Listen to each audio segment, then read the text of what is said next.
Hi friends, നാളെ +2 വിദ്യാർത്ഥികൾക്ക് second language എക്സാമാണ്.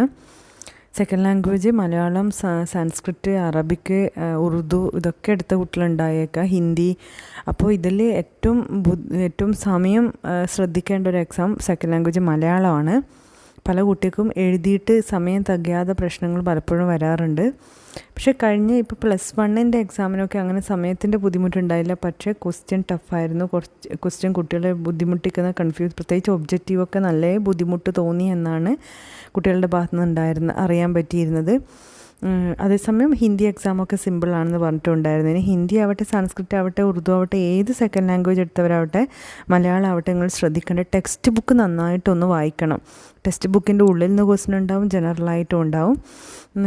Malayalam ഒഴികെ മറ്റ് സബ്ജക്റ്റൊന്നും അധികം ഒരുപാട് പേപ്പേഴ്സ് എഴുതാനുണ്ടാവില്ല. സമയം നഷ്ടം സമയത്തിൻ്റെ പ്രോബ്ലം അധികം വന്ന് കാണാറില്ല. എങ്കിലും നമ്മൾ ടെക്സ്റ്റ് ബുക്ക് വായിച്ചിരിക്കണം. അതോടൊപ്പം നിങ്ങൾക്ക് പിന്നെ PDF ഷോർട്ട് നോട്ടോ നിങ്ങൾ എഴുതിയ നോട്ട്സോ ഒക്കെ ഉണ്ടെങ്കിൽ വായിക്കാം. പക്ഷേ ടെക്സ്റ്റ് ബുക്കിനെ കുറിച്ച് ഒരു തവണയെങ്കിലും ഒന്ന് വായിച്ച് നോക്കിയിരിക്കണം.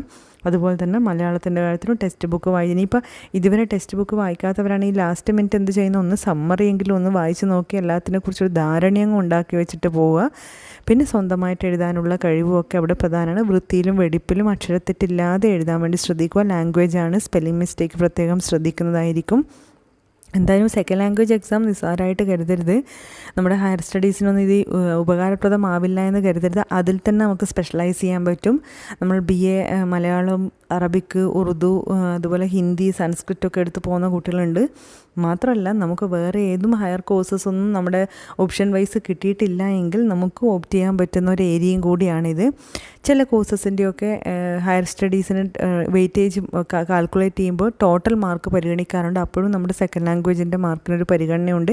സെക്കൻഡ് ലാംഗ്വേജിൽ പരാജയപ്പെടുന്നത് അപൂർവമാണെങ്കിലും അപൂർവം പേര് പരാജയപ്പെട്ട് കാണാറുമുണ്ട്. അങ്ങനെയൊന്നുള്ള അവസ്ഥ ആർക്കും ഉണ്ടാവില്ല എന്ന് പ്രാർത്ഥിക്കുന്നു.